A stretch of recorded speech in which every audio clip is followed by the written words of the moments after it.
Here's what Miami head coach Mario Cristobal likes about his new running backs coach, Favian Upshaw.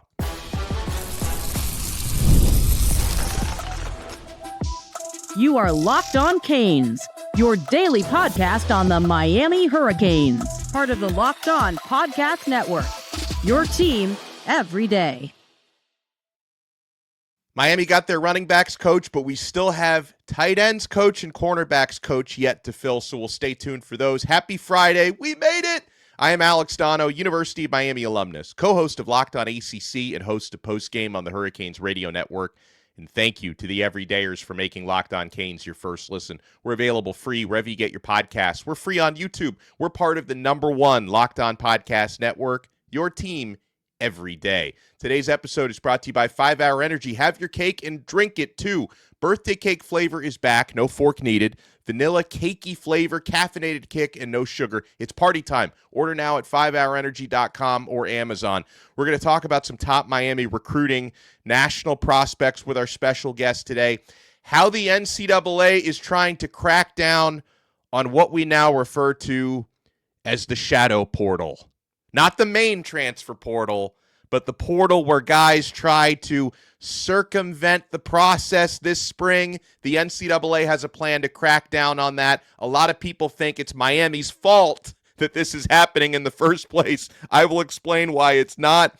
But let's talk about new running backs coach Favian Upshaw, who is reportedly getting this gig.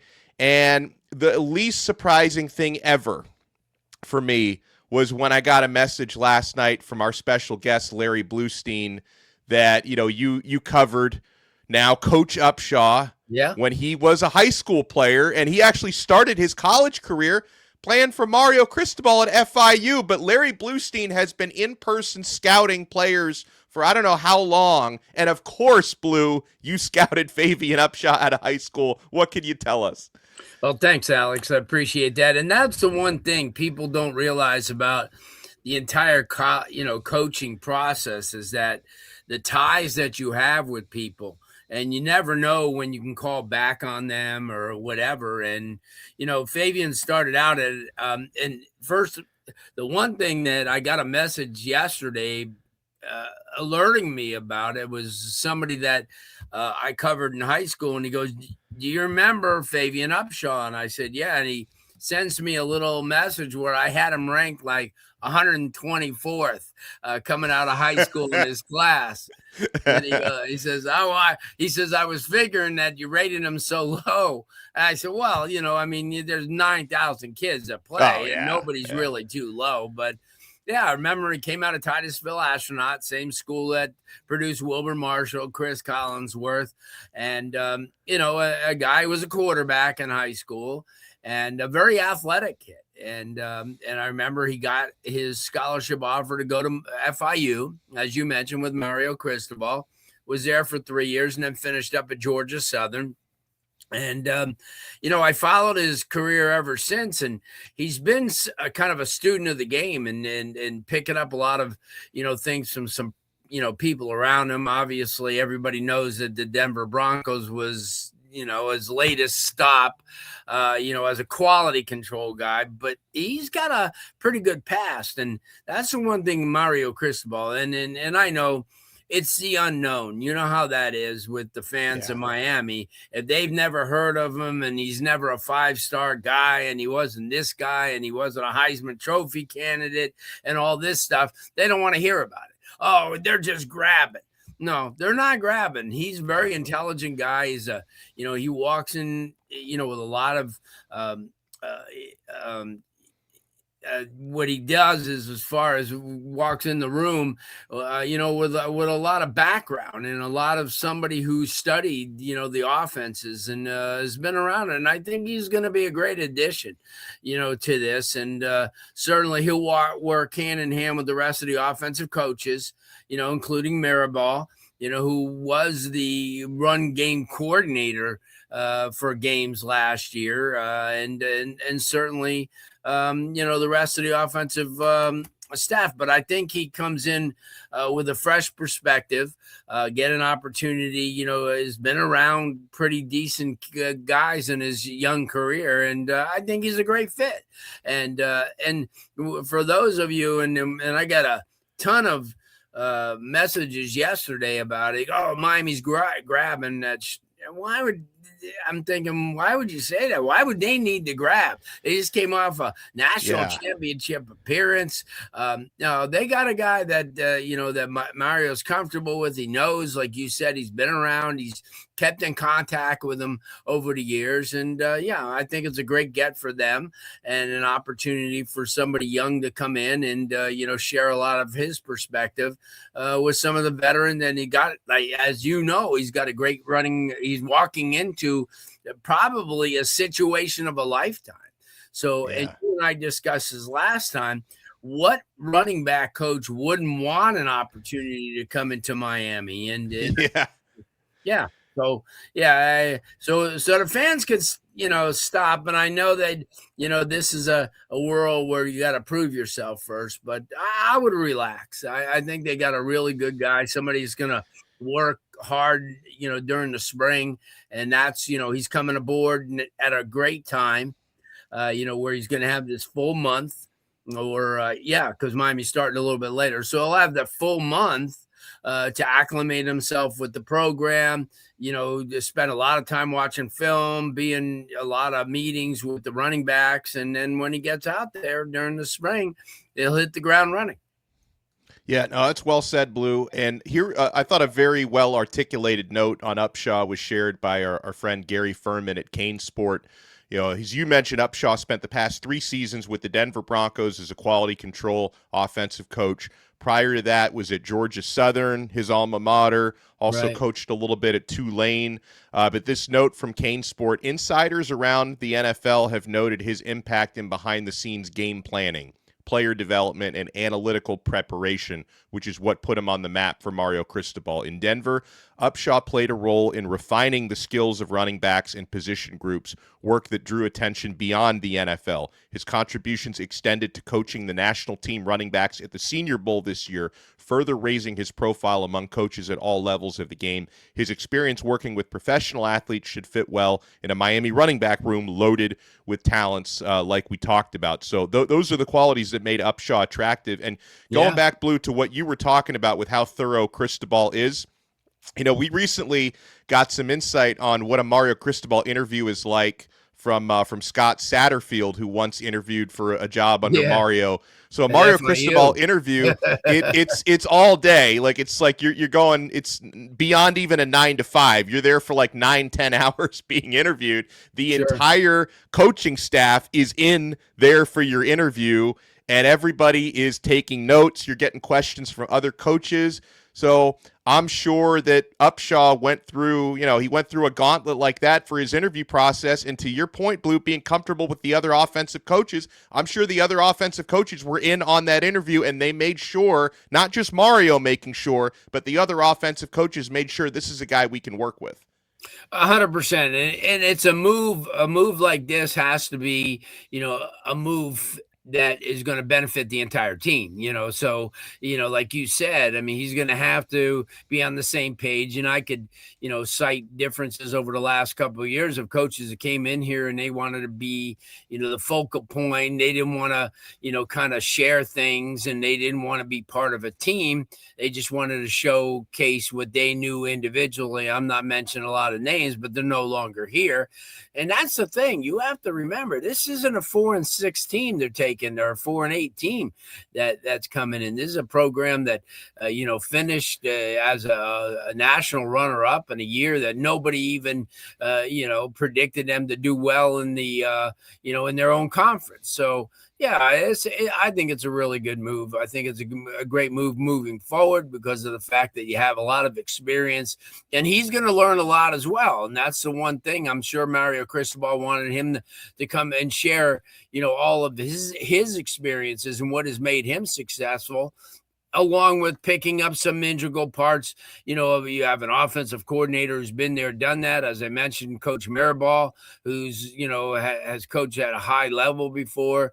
You have Kevin Beard, who's obviously a really, really great coach, and he gets a lot out of his kids. So, yeah, I think he knows that he's going to come in. He's going to give a lot of his wisdom and a lot of his experiences, but at the same time, learn a lot of stuff back as well.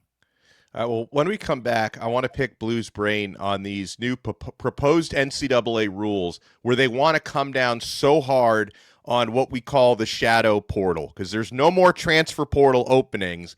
But if players are going to try to manipulate their way somewhere else in the spring, the NCAA is going to crack down, and here's how they want to do it. And let me also add, people are going to say, hey, Miami has done this. It's Miami's fault. I have a rebuttal for that. You want to keep it locked right here. We're only getting started on this brand new episode of Locked On Canes.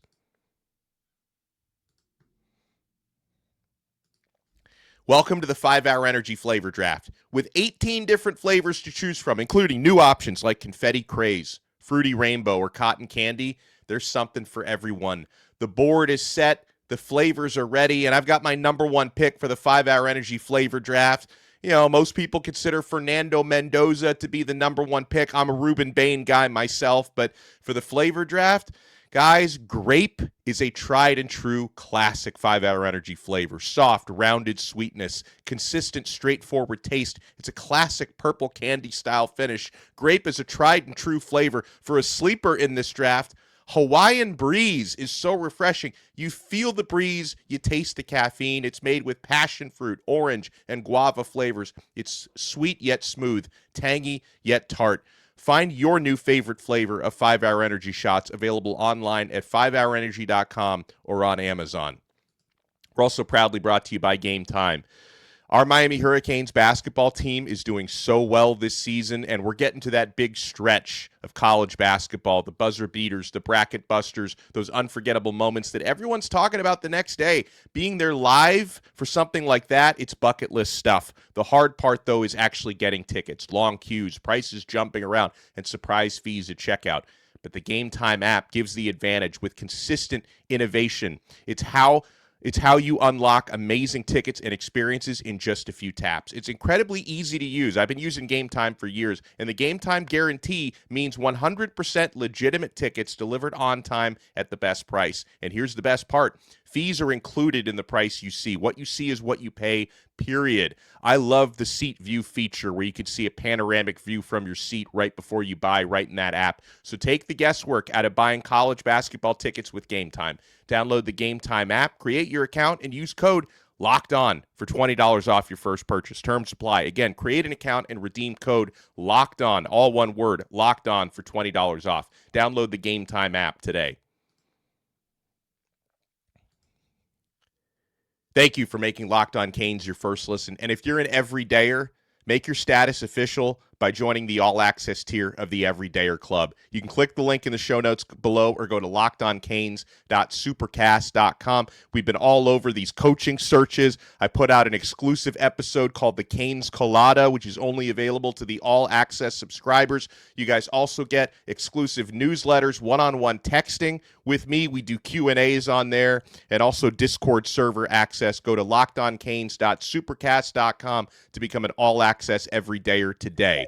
All right, so Larry Blustein is with us, and Blue, we now know that started this year, there's only one window to enter the transfer portal. It was January 2nd through January 16th. In previous years, they've had the extra portal window in the spring, and it seemed like most coaches were against the extra portal window. I'm not sure why, because from where I sit, that extra spring transfer portal, it gave you an opportunity. If you had like serious injuries in spring football, you realize there's a spot on your roster that's not good enough, you can add players to supplement your roster in the spring. They've done away with that. However, Blue, the NCAA has anticipated that players will try to manipulate the system and transfer anyway in the spring. And folks are going to point to, hey, Miami did this first with Xavier Lucas, that this is the Xavier Lucas rule. But let me remind you, Xavier Lucas was not the same. Lucas did not just decide outside of a transfer portal window, I want to leave and go to Miami. Xavier Lucas, within the transfer portal window, requested Wisconsin put him in the portal, and they illegally refused to do that. So he was forced to find another way because Wisconsin refused to enter his name in the portal by the deadline. So this is not Xavier Lucas's fault or Miami's fault. But Blue, I mean, what do you think about this idea that the NCAA, and I'll tell you how they're going to try to do it, but because these teams need to be on a level playing field. Like, you don't want teams like cheating the system. So how do you feel about the NCAA trying to crack down on it? Yeah, it's kind of funny that the NCAA is stepping in after they let this thing get way out of hand from the beginning. If you remember, they didn't want any part of the portal. They didn't want any part of NIL. They didn't want a part of anything. And now, it's kind of forced their hand. And as well as I do, anybody's going to find a way around something, and they're always going to try to scam something. And when you have 4,500 players in the portal, what I think inevitably what it's going to do is kind of deter these young men from jumping in the portal with no place to go in the beginning. Because if you remember, was the problem there. There are tons of guys that were still welcome to be on teams at different schools, but for one reason or another, they felt, oh, well, I'm going in the portal, I'm going to find a place. And everybody's told you, every college coach should tell you, Alex, that you don't jump into the portal unless you have somewhere to go, because if not, you're going to be stuck in there. And then you have scenarios that you're talking about now, where you have that shadow stuff that is just, it's crazy. And it's not going to stop because, it will stop, obviously, because they're putting, a rule on it. But at the same time, there's always going to be different ways that these kids are going to, use this portal and the transfer so we're not finished with it. We're finished with it from this standpoint, but I'm sure there's always going to be it's sort of like anytime you make a security lock, somebody's always going to find a way to get in it and create another situation. So yeah, it's good to hear that they're doing something, but at the same time, we'll see. We'll see. My sage advice is don't go in the portal if you don't have to, until someone approaches you, or, you hear, hey, by the way, Miami's looking for a safety and you'd be great for it. Then you jump in the portal. But if you have nowhere to go, you're wasting your time, and you're just not going to be able to go to school anymore because of the high cost of the education that you're going to have to pay for. Right. 100%. I would think, right, anyway. So here's how the NCAA, and this would still need to be approved. They're going to have a meeting of the rules committee in April, so this still needs to be approved. But here's the proposal, and I actually think the idea, Blue, is kind of brilliant, because the NCAA has learned with so many L's in court that they really can't restrict the movements of players by punishing players for it. So their new idea is to punish coaches. So, you can only do so much in punishing players because players are not employees. Coaches are employees. So the proposal here is, and I don't necessarily think all of these points will be passed, but Chris Vanini from The Athletic writes, NCAA Football Oversight Committee proposes penalties for schools that add transfers who left school outside the portal windows. The first punishment would be you get fined 20% of your football budget, which is pretty crippling. You get fined a fifth of your budget. Head coach on-field and recruiting restrictions, which would include up to a 6-game suspension for your head coach.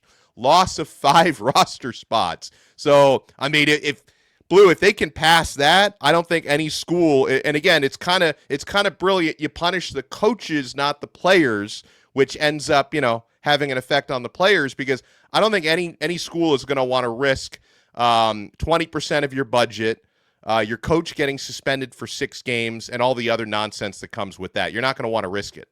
Yeah, well, 100%. I mean, you when you have to make a deterrent, you have to make a deterrent, right? Yeah. I mean, you can't just dance around it and put this in play or that in play. But you're right. I mean, if this is passed, it will change the way that things are that business is done. I mean, 100%. So yeah, no, yeah, I understand it fully, and it just humors me a little bit that the NCAA all of a sudden putting their foot down after opening up these gates all these years for all this stuff to happen, but I mean, and I'm sure everybody started talking and say, hey, listen, if somebody doesn't do something quick, this is going to get so far out of hand. I mean, as it is now, there's a lot of people that feel about the college game, and especially if you're an old time fan, yeah, wow, it's a shell of what it used to be, because we've given in to corporate America and the almighty dollar. Obviously, things have changed. I mean, back in the day, you'd have the rivalries that would be every year, the Notre Dame USC rivalries and things like that. But money has changed everything, Alex. Yeah. And it's certainly no different than the NIL and the world of the portal. And so I would hope, for the sanity of the game and for the sport, that something like that would pass. So, something, Blue, I've been itching to ask you about this since I came across this morning. All right, so this is an X post you guys see here from College Transfer Portal. I'll read it for you in case it's not, if everyone can see it. Here we go. Football recruits are figuring out how to use AI to fabricate fake highlight plays. And they even have a video. All these plays were generated by artificial intelligence. This will completely shake up the football world. And so, okay, 2 things here. Number one, when I have Larry Blustein with me, who has been boots on the ground for decades. Like, Blue, you have stressed to me for years the importance of in-person scouting. Go out there and watch players with your own eyes. Do not rely on highlight reels, sizzle reels, and film. You need to go out there and evaluate prospects in person. If there's really going to be a culture where guys are generating fake highlight reels, Blue's old school method gets amplified even further. But then the other thing is, Blue, any recruits that decide to fabricate their highlight reels, I feel like that can pretty easily be debunked, because a player from a team you played against or a coach will see that and say, that didn't happen. If you get exposed for AI fabricating your highlight reels, I would imagine the repercussions would make it not worth it to even try it. Well, I mean, it goes back to, once you've lied to somebody, then they're never going to believe you, right? So yeah, it's basically the same thing. And why should it be any different in today's society? If you go on social media, almost everything is AI. I mean, you say to yourself, you're reading this, or wow, this can't be real, or you're looking at a video and you go, wow, this is crazy.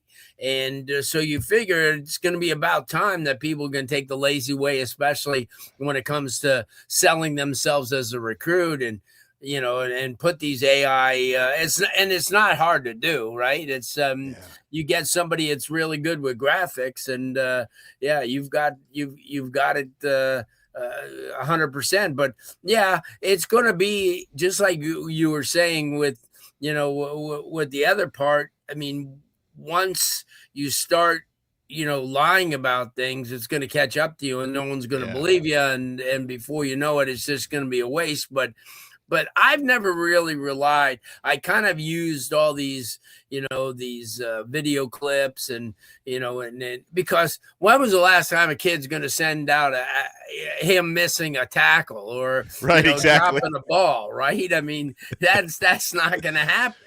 I mean, because they're highlight films, and that's why I prefer to go see them. Or when I'm looking at an athlete, I'll say, hey, could you do me a favor? Just send me the clip of last week's game, instead of, those highlights are great for parties, and hey, look at Jimmy. He just caught that ball. But I want to see everything. And that's that's going to eventually stop this because, like you said, there's always somebody someplace. And if Alex Donno sends out a film clip of him making this crazy catch 2 weeks ago against a team, someone's go, wait a minute.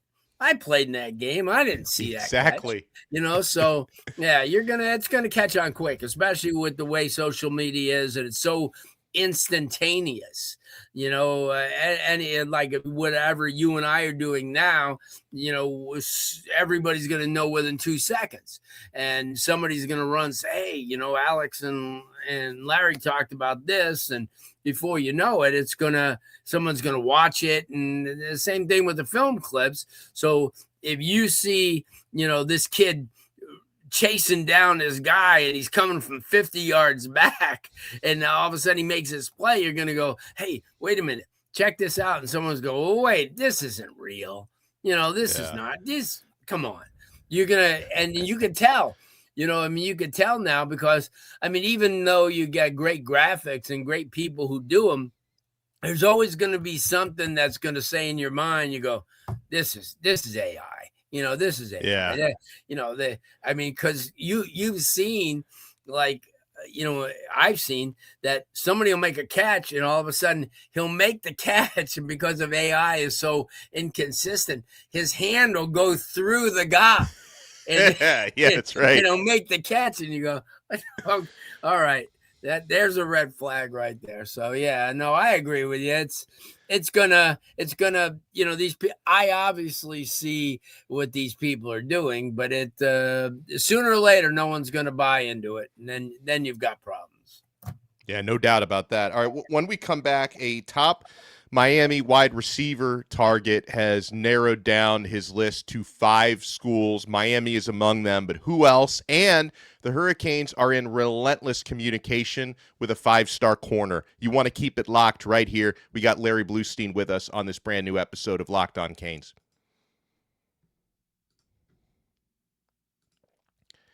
Coast Pay is giving Locked On College listeners up to $2,000 credit for your business when you get started today. If you manage a crew, construction, HVAC, landscaping, any operation with trucks on the road, you already know how messy gas and material spending can get. Cards get shared, receipts disappear, and month end turns into a headache. Coast Pay fixes all of that. Coast Pay is the modern fuel card and expense management tool built specifically for fleets. Fuel, maintenance, materials, all on one card with real control and instant visibility. Every transaction shows up the moment it happens. No surprises. If someone fuels up at an odd time or tries to buy something outside their limit, you're going to know instantly. Real-time alerts you get so you always know who's spending what and where. Automatic receipt capture that makes month-end simple. Fraud protection with employee check-ins by text, no shared pins. It's built for operators who don't have time to chase the paperwork. And unlike old fuel cards, there are no contracts or commitments, just smarter expense control.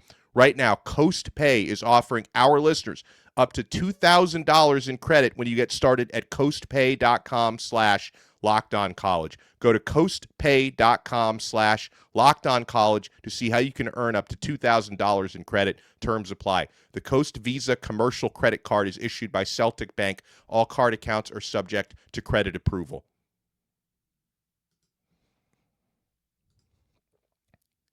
Thank you for making Locked On Canes your first listen. Alex Donno alongside our boy Blue, Larry Blustein, who's nice enough to join us. All right, so Blue, a player we've talked about a lot, Nick Lanier, is down to his final 5 schools. The 5-star wide receiver has narrowed his list down to Miami, Florida State, LSU, Texas A&M, and Syracuse. Now, the Syracuse one, it makes sense because, his former teammate Calvin Russell plays there, and I know Fran Brown has started to recruit South Florida very heavily. I'm hoping it's not. I'm hoping Miami doesn't lose another top receiver to Syracuse, but it seems like Miami's been in the lead. They've got to defend against Florida State and some other top programs, though, Blue. The best receiver in the state, no doubt about it, for the class of 2027, and big-time athlete. You could sit there and chop his game up all you want and say, oh, he doesn't separate. All he does is win. And I was out in San Antonio with him, and playing against seniors when he's only a junior. Different level kid. Fits the Miami, deal. Being local, somebody who's watching Miami now and seeing what Malachi and some of the other players are doing, and he's got that type of ability to come in and make big time plays. And it's funny. I ran into Duke Johnson's mom last week at an event I was at, and we were talking. I said, the last player that came into Miami that you could have said was a 5-star running back, but also could have been a 5-star cornerback, was Duke Johnson. And I think the same thing applies for Nick Lanier, because I think he could go into the secondary and do a lot of the stuff that he's doing now. And I think he's the best kick returner in the state, maybe in the country. He just knows how to do that. And he's a big time kid, and has been like this for 6 years since in youth football. And another one of those Jeremiah Smiths and all these that come out as heralded Malachi Tonys that come out as heralded youth football players that kind of like ease their way right into high school. And before you know it, they're getting it done the same level. And then they get to college and so on and so on. So, he would be a very, very valuable guy to kind of close out. I understand the Syracuse deal. I understand it and I don't, but same. But at the same time, you got warm weather, you got all these people that and the competition is still going to be playing all these great teams over the next 4 years. And he would definitely, he right now is our, when we do our prep red zone re-ranking on Monday, he's the number 2 player in the state. How about that? 2027. So, and then Mark who's Matthews number one? Who's number one then, Blue? Well, it's the kid from IMG Academy. It's awfully tough to get those IMG guys, and you have to rank them.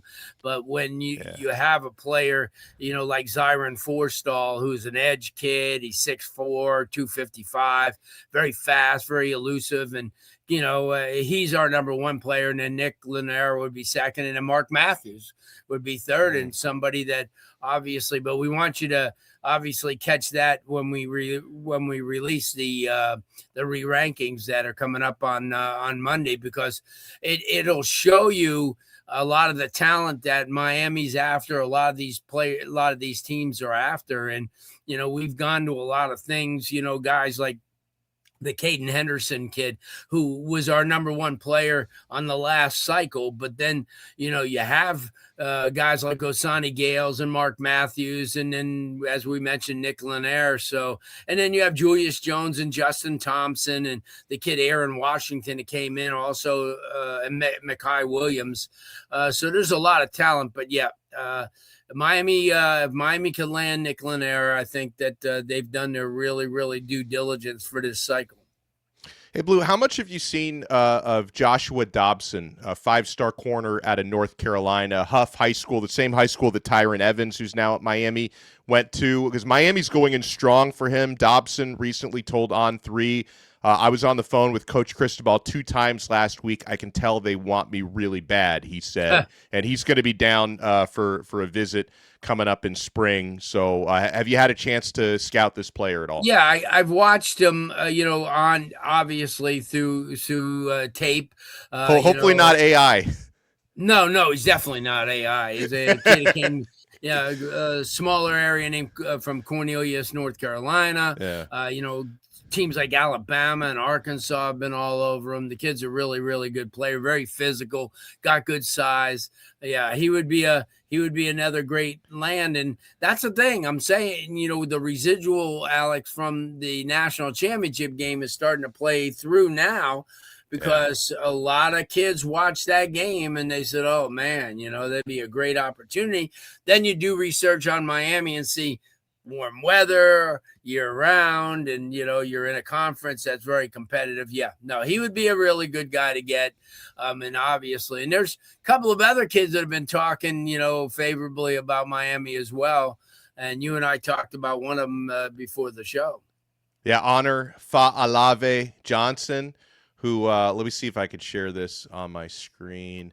This was kind of cool. So, and it just goes to show you the little things that Miami staff does to kind of go the extra mile. So he Love from the 305. He says these are a bunch of handwritten notes from all of Miami's coaches.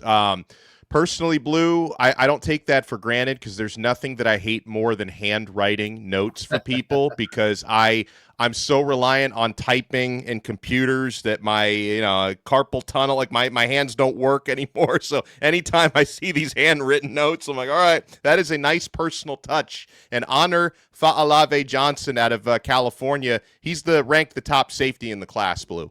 Yeah, he's a big-time kid out of Cathedral High School in San Diego. I mean, they've had, a lot of talent that's, come out of that program for years and years. A lot of kids that got on and have done stuff in baseball and football as well. Really good academic school. And then certainly, somebody I think has an opportunity, being a 6'1", 190-pounder with a lot of strength, a lot of physicality. I just think he's a big time kid. I mean, there's, he could take over in so many ways. And is a guy that, has been playing at this high level, high IQ, great football mind. And I think, another guy, and that's what Miami's after. Look at the common denominator of the players that Miami's after here in 2026, as opposed to when you and I were looking at the roster back in 22 and 21. Over the last 4 or 5 years, things have kind of, have taken shape to where Miami's recruiting at a high, not only a high level as an athlete, but a high level as a person as well. Yeah, no, that's well said. Big shout out to Larry Bluestein, and also a shout out to my son, Luca. Blue, he just turned 8 years old today. It's Luca's birthday today. Gee. So he's Birthday, a few years away from hopefully Larry Bluestein's going to be scouting him. It's going to be a battle between, my wife and I, because, she does not want him playing football, for obvious reasons. He might be better at soccer anyway. So if I can get Blue to start covering soccer, you can scout my kid in the next few years. Is he a 2034 graduate? Or what is it? He is 2030. So he's 10 years away. So what was that? 2036, I think. 2036 graduate. Yeah. All right. Class of 2036 coming your way. Maybe he'll be a kicker. Maybe we can combine soccer with football. Okay. All right. I take it. We'll keep our eye on Luca, and I know he's a wiry guy, and so he's ready to play. Yeah, he sure is. And Blue, let people know, of course, not only the great work you do at Prep Red Zone Florida, but also your awesome radio show on 560 WQAM. What do you have coming up on your next show? Are you on Monday next week? What can we expect? Well, Monday night, and have fingers crossed, just waiting to hear back that Mario Cristobal will join us. Nice. For his annual visit where we talk about that recruiting class. And that's something that a lot of people haven't been talking about, but that's going to be this recruiting class is going to propel Miami into that next level for a long, long time. And they've got some really, really good guys. We're going to be talking a lot about, with spring coming up, a lot of college coaches will be having over the next couple of weeks. Like I said, we'll be unveiling our updated 2027, the rising senior class. And we'll most likely going to have a couple of kids from that class and other colleges around the state. And it's Monday night, 6 to 8 on 104.3 FM WQAM. And certainly we're excited about that. And then we have next week is wrestling, the state wrestling. This will be our 39th year of being able to be the, calling the state wrestling. And we'll see a lot of players, a lot of football players that'll be taking part as well. I love it. Larry Bluestein does an awesome job. Follow him at Prep Red Zone FL on social media. Follow me at Alex Donno, and make sure you join that Locked On Canes Everydayer Club. Click the link in the show notes below. We'll talk to everybody next time on another episode of Locked On Canes. We are part of the #1 Locked On Podcast Network. Your team every day.